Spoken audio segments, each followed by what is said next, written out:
Assalamualaikum warahmatullahi wabarakatuh. Perkenalkan, nama saya Sumi Juwaria, calon guru penggerak angkatan 9 dari SMP Negeri 1 Darangdan, Kabupaten Purwakarta, Jawa Barat.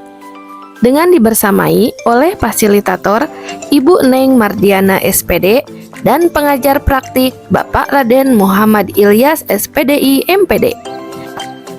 Di sini saya akan memaparkan demonstrasi kontekstual modul 3.1 pengambilan keputusan berbasis nilai-nilai kebajikan sebagai pemimpin.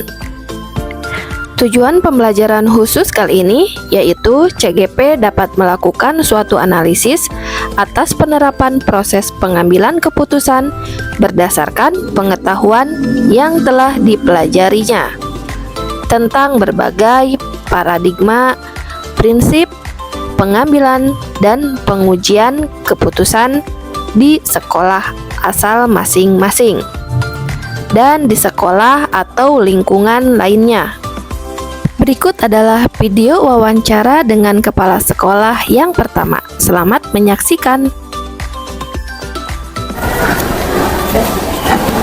Assalamualaikum Bapak. Iya, waalaikumsalam. Bu Sumi. Pak, gimana kabarnya Pak? Oh baik. Baik. Bu Sumi gimana? Sehat? Alhamdulillah sehat. Ini Pak, saya minta waktunya 12 menit saja untuk mewawancarai Bapak terkait saya sebagai calon guru penggerak akan menanyakan dilema etika dan rujukan moral. Mungkin selama ini di sekolah Bapak bagaimana Bapak dapat mengidentifikasi kasus-kasus yang merupakan dilema etika dan rujukan moral? Iya. Jadi untuk mengidentifikasi kasus yang berhubungan dengan dilema etika dan rujukan moral itu biasanya muncul dengan sendirinya karena adanya diferensiasi karakter atau kepentingan, keinginan yang berbeda tapi tidak terkomunikasikan, sehingga ada pada tataran diskusi di bawah di antara sesama mitra kerja, dan ini tentu saya harus cepat mengatasinya ya dengan langkah-langkah atau prosedur yang baik berdasarkan referensi atau bahan yang saya temukan atau yang saya terima dari teman-teman yang menyampaikan informasi tersebut. Berarti langsung berkomunikasi langsung dengan rekan guru yang lain ya Pak untuk mengidentifikasi kasus. Iya, saya klarifikasi, saya minta konfirmasi, kita identifikasi apa kasusnya, dan dengan semangat komunikasi koordinasi ya, dengan menjunjung tinggi tentu saja visi dan misi sekolah agar tetap terjaga. Tentu setiap permasalahan itu akan dapat diatasi dengan sebaik-baiknya. Baik Pak, selama ini Pak, bagaimana Bapak menjalankan pengambilan keputusan di sekolah, terutama untuk kasus-kasus di mana ada dua kepentingan yang sama-sama benar atau sama-sama mengandung nilai kebajikan? Oh, jadi ada dua misalnya kutub pandangan yang berbeda. Tentu sebagai kepala sekolah kita harus arif dan bijak. Kita harus merangkul semuanya, kemudian kita membuat pengambilan keputusan untuk penyelesaian masalah itu dengan demokratis, dengan koordinatif, dengan komunikatif, dengan semangat untuk menyelesaikan permasalahan. Karena permasalahan sebutir atau sebutir pasir pun tetap akan menjadi hambatan dalam tata kelola sekolah, dan pasti saya akan ada dan hadir di dalam pengambilan keputusan yang bersifat demokratis dan bisa memuaskan para pihak, dan insya Allah konflik itu ada tata kelolanya, yaitu manajemen konflik, di mana pengambilan keputusan tetap berdasarkan kepada referensi, bahan-bahan, dan kebijakan tentu saja, dengan semangat untuk menyelesaikan bersama-sama. Ya. Untuk mencari mufakat ya Pak, berarti arif, bijak, dan demokratis. Ya. Ya. Kemudian langkah-langkah atau prosedur yang seperti apa yang Bapak selama ini lakukan? Ya, kita di sekolah ini kan tentu saja ada pertama tentang regulasi ya. Karena sekolah ada tata tertib, ada aturan, baik aturan yang berhubungan dengan tata krama kehidupan siswa, guru, TU, warga sekolah, dan juga ada aturan-aturan yang berhubungan dengan peraturan di atasnya yang harus kita patuhi, baik peraturan dari Bupati, Jo ke Dinas Pendidikan, kemudian dari Kementerian Pendidikan dan Kebudayaan, bagaimana tata kelola personalia dan tata kelola konflik. Ya kalau prosedurnya kita SOP-nya yang standar ya. Setiap ada kasus kita, terutama dilema tentang moral atau etika dan bujukan moral, itu tentu pertama kita identifikasi permasalahannya, kita pelajari permasalahannya, kita cari alternatif jalan atau solusinya, ya. Lalu kita memanfaatkan juga atau mendayagunakan juga unit-unit kerja yang ada di sekolah, karena di sekolah ini kan ada struktur, ada PKS, ya, atau pembantu kepala sekolah, ada BPBK, ada wali kelas. Ini semua adalah kekuatan sumber yang bisa diajak untuk berdialog, untuk menyelesaikan permasalahan itu, tetap dengan semangat untuk menyelesaikan dengan baik, komunikasi, koordinasi dengan arif dalam pengambilan keputusan, dan semoga ini hal yang seperti ini bisa memuaskan semua pihak. Berarti harus sesuai dengan SOP yang ada ya Pak ya, untuk melakukan langkah. Ada SOP-nya. Ya. Jadi hal-hal apa saja yang selama ini Bapak anggap efektif dalam pengambilan keputusan pada kasus-kasus dilema Pak? Pertama, terkait dengan dilema etika dan kasus moral itu tentu kita pendekatannya adalah pendekatan afektual yang bersifat didaktis. Apa? Yaitu pendekatan hati. Karena moral dan etika itu berkenaan dengan hati. Jadi sejauh mana saya sebagai kepala sekolah harus mampu mengelola hati, ya, persuasif, agar permasalahan ini betul-betul dapat diidentifikasi dan diselesaikan. Dan selanjutnya dengan koordinasi, ya, juga kita bermusyawarah. Begitu saya kira. Berarti dari hati ke hati. Dari hati ke hati, kemudian kita juga bersifat didaktis ya. Karena unsur yang ada di sekolah ini adalah unsur pendidikan. Semuanya menjadi teladan dan corong bagi perubahan perilaku, ya, pengetahuan keterampilan, terutama yang menjadi sasaran siswa, sehingga profil guru TU juga harus mencerminkan teladan, sehingga apapun yang terjadi harus dapat diselesaikan dengan baik. Kemudian Pak, apakah ada tantangan dalam pengambilan keputusan ini Pak? Apa saja? Setiap permasalahan pasti ada tantangannya ya. Yang pertama kita kesulitan biasanya adalah ketertutupan. Di sini berarti perlu keterbukaan atau transparansi agar permasalahan yang terjadi itu terang benderang, sehingga yang diidentifikasi bisa dipetakan masalahnya bagaimana, siapa saja yang terlibat, dan bagaimana arahnya. Terutama kita harus bisa mencari beberapa alternatif solusi. Pertama keterbukaan, yang kedua adalah perasaan untuk mau menerima, karena yakin bahwa keputusan yang diambil berdasarkan referensi atau bahan yang ada itu pasti apapun ya, selalu ada saja ada yang menerima dan ada yang kurang menerima. Nah, disitulah perlu ada kebesaran jiwa. Jadi yang kedua, membuka kebesaran hati untuk menerima apapun keputusan. Oleh karena itu, pengambilan keputusan harus dengan musyawarah dan dialog itu dengan tenang, dengan hati dingin ya. Lalu yang ketiga adalah ego. Nah, ini yang berhubungan juga dengan afektif, gimana merasa paling benar, mempertahankan prinsip dan seterusnya. Tapi dengan tata kelola manajemen konflik yang baik, insya Allah sekali lagi dengan semangat kemajuan sekolah, di mana warga sekolah itu harus bersatu, menghindari dan menyelesaikan konflik seminimal mungkin, insya Allah masalah apapun bisa diatasi. Baik, setuju sekali Pak saya dengan perasaan menerima, keterampilan untuk transparan dan menurunkan ego agar menjadi sekolah itu lebih berpusat kepada peserta didik. Kemudian Pak, apakah ketika ada sebuah masalah tertentu itu kasusnya itu diselesaikan langsung di tempat, apakah terjadwal atau bagaimana Pak prosedurnya? Saya kira untuk kasus etika dan bujukan moral bersifat kasuistis, sehingga tidak ada jadwal.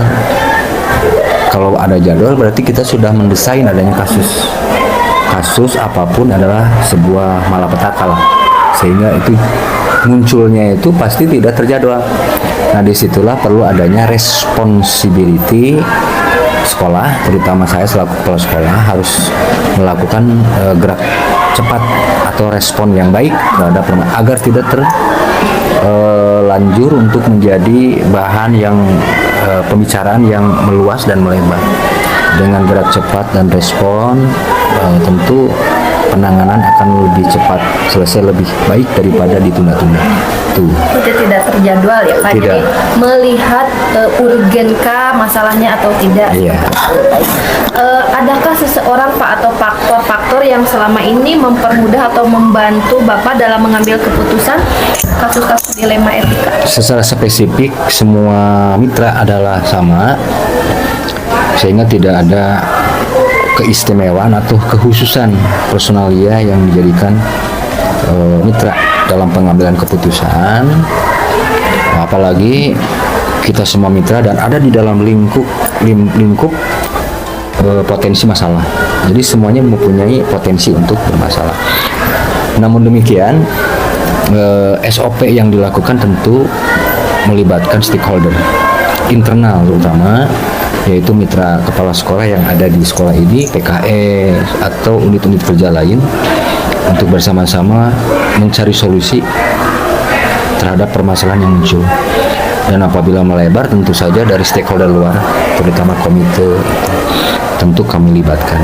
Jadi pada intinya semua permasalahan apapun harus dapat diatasi dengan mengedepankan semangat koordinasi, komunikasi, musyawarah, dan memanfaatkan kemitraan yang ada di sekolah. Siapapun itu, ya, yang utama adalah terciptanya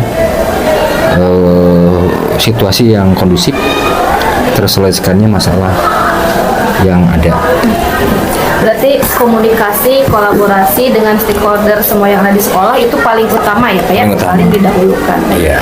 Kemudian Pak, dari semua hal yang telah disampaikan tadi, pembelajaran apa yang dapat Bapak petik dari pengalaman Bapak selama mengambil keputusan dilema etika?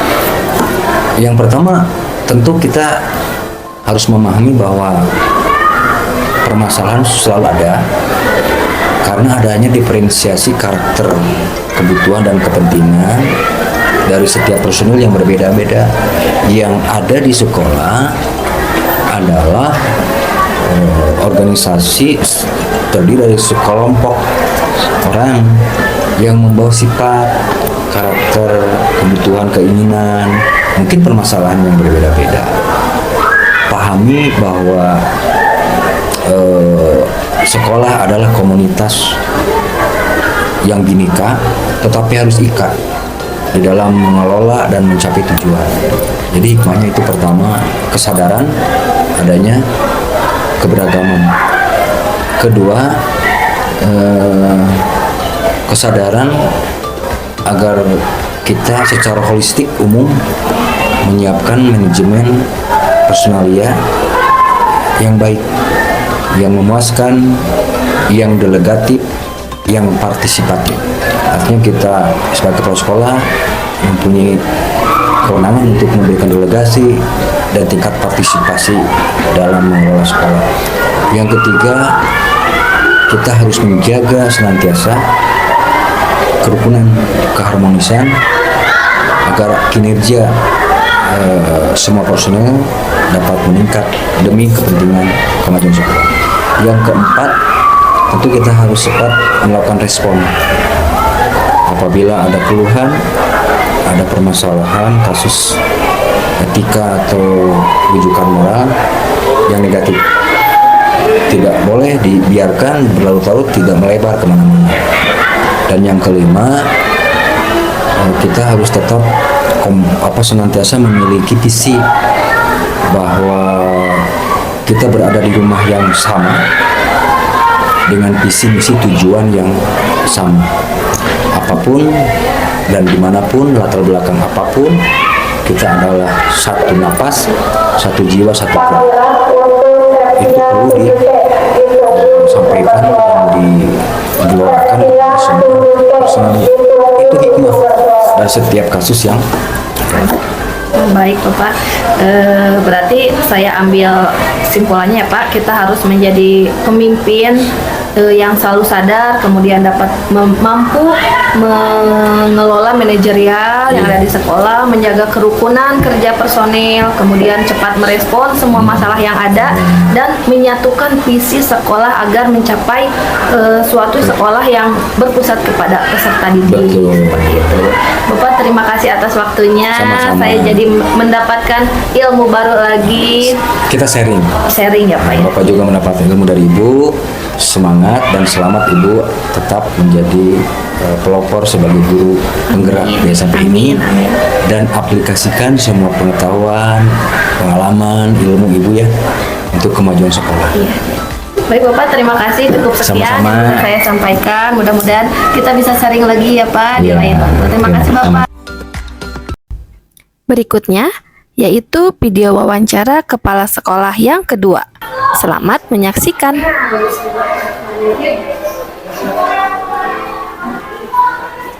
Assalamualaikum Bapak. Waalaikumsalam. Gimana Pak kabarnya? Alhamdulillah. Ini ada tugas dari calon guru penggerak angkatan 9. Oh, alhamdulillah ya. Mewawancarai kepala sekolah. Kebetulan sekolah Bapak yang dekat dengan sekolah Oke, saya siap, gitu ya. siap, boleh, Ya, boleh. ini terkait ini Pak, dilema etika dan rujukan moral. Oh gitu? Ya. Ya, boleh. Jadi gini Pak, yang akan saya tanyakan itu bagaimana Bapak dapat mengidentifikasi kasus-kasus yang merupakan dilema etika atau bujukan moral? Tentunya baik itu dilema ataupun bujukan moral, tentunya kita harus mengidentifikasi dulu dari permasalahan-permasalahan antara kedua kasus tadi, apakah masuk ke ranah bujukan moral, apakah masuk ke ranah dilema etika. Tentunya setelah itu kalau sudah diidentifikasi, maka tentunya penanggulangannya disesuaikan dengan masuk ke bujukan moral ataupun ke dilema etika. Kita harus diidentifikasi dulu. Ya, identifikasi tentunya yang paling utama.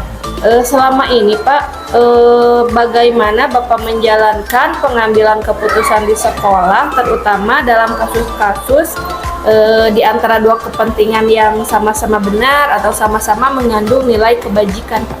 Oke, kalau misalkan dari permasalahan tersebut sama-sama benar, ya tentunya dicari kandungan kebenaran yang lebih banyak dan tentunya lebih bermanfaat untuk dunia pendidikan, ya khususnya di wilayah pendidikan yang hari ini saya ada di sana. Baik Pak. Kemudian langkah-langkah atau prosedur seperti apa Pak yang bisa Bapak lakukan selama ini? Langkah-langkah prosedur tentunya yang pertama sekali harus beralasan ataupun bersandarkan dengan kepentingan peserta didik itu sendiri. Kesananya dilihat dari segi jenis kemanfaatannya lebih banyak mana, sehingga kalau misalkan sudah ketahuan madorotnya kecil sedangkan manfaatnya banyak, maka tentunya pilihan tersebut yang akan saya pakai untuk menjalankan langkah-langkah yang biasa hari ini saya lakukan. Berarti yang banyak Manfaatnya yang sedikit lebih madorotnya diutamakan. itu tentunya lebih saya utamakan. Lebih diprioritaskan. Ya, itu lebih Pak, ya? prioritas. Kemudian Pak, hal-hal apa saja yang selama ini Bapak anggap efektif dalam pengambilan keputusan pada kasus-kasus dilema etika? Ya tentunya kita cari dulu pokok permasalahannya apa sih. Nah kalau misalkan pokok permasalahannya sudah ketemu, maka tinggal ya saya secara pribadi dengan kewenangan saya sebagai kepala, tentunya harus ada sesuatu yang lebih bijaksana dalam mengeksekusi bahasanya hal dari permasalahan tadi. Harus lebih bijaksana saja mungkin. Bijaksana, Iya. Pak. Kemudian hal-hal apa yang selama ini menjadi tantangan dalam pengambilan keputusan kasus dilema etika, Pak? Tantangannya sih sebenarnya lebih ke apapun keputusan yang saya hasilkan, tentunya bisa saja salah satu dari orang yang terlibat ini mungkin ada yang menganggap, wah ini kayaknya berat sebelah deh. Itu mungkin yang lebih saya rasakan tentang dilema-dilema yang biasanya saya putuskan. Berarti tantangannya itu lebih ke bersikap adil ya Pak ya? Harusnya adil, padahal saya sudah bersikap adil. Terkadang orang-orang yang bermasalah tadi menganggap mungkin saja keputusannya mungkin kurang bijaksana, kurang tepat kurang ya Pak tepat, ya? mungkin saja seperti itu. Kemudian apakah Bapak memiliki jadwal tertentu Pak untuk menyelesaikan kasus dilema? Kemudian apakah Bapak langsung menyelesaikan di tempat atau bentuk prosedur seperti apa yang Bapak jalankan? Ya lihat dulu kasusnya sih sebenarnya. Kalau misalkan kasusnya yang urgen harus segera diselesaikan agar terjadi kondusif di sekolah, maka tentunya dengan ada jadwal. Kita eksekusi, kita rembugan dengan teman-teman yang lain di sekolah. Tapi kalau misalkan masalahnya ya mungkin masih bisa kita ada jadwalkan, maka perlu jadwal ya dijadwalkan. Sekiranya itu tidak terlalu urgen dan tidak mengganggu kondusivitas di sekolah. Berarti harus ada kolaborasi dengan guru-guru Ya yang jelas lain, tentunya Pak, ya? seperti itu. Kemudian adakah seseorang atau faktor-faktor yang selama ini itu mempermudah atau membantu Bapak dalam mengambil keputusan dalam kasus-kasus dilema itu? Ya, tentunya di sini harus benar-benar emosi saya harus distabilkan dulu. Dan tentunya jangan berat sebelah, karena kalau misalkan seseorang mengambil keputusan dalam keadaan emosi yang lumayan lagi sedang nggak bagus, maka tentunya keputusannya pun akan tidak terlalu bagus. Berarti harus Pengelolaan emosi mengontrol lah, ya, ya, mengelola emosi kita seperti harus itu. diatasi ya Pak, harus dengan sedemikian rupa. Kemudian Pak, yang terakhir, dari semua hal yang telah tadi Bapak sampaikan, pembelajaran apa yang dapat Bapak petik dari pengalaman Bapak selama mengambil keputusan itu Pak?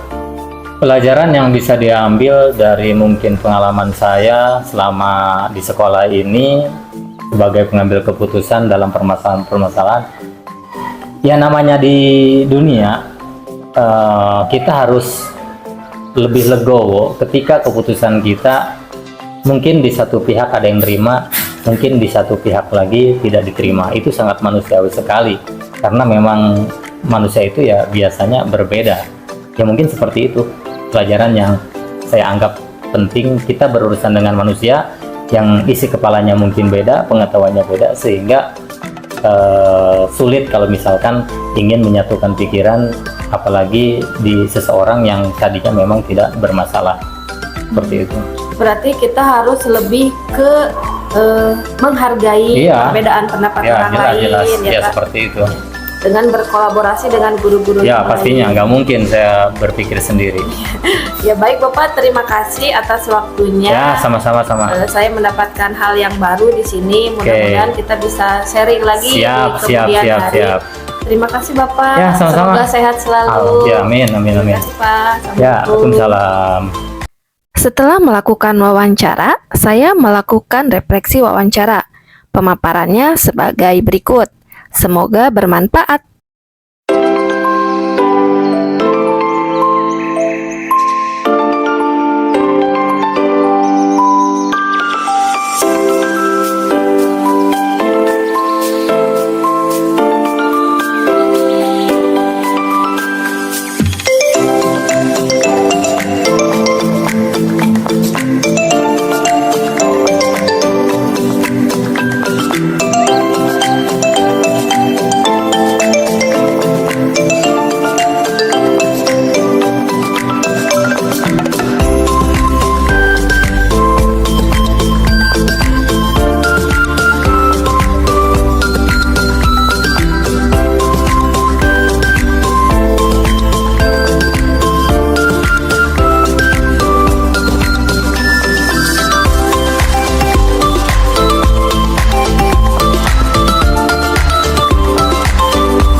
Sekian yang dapat saya sampaikan.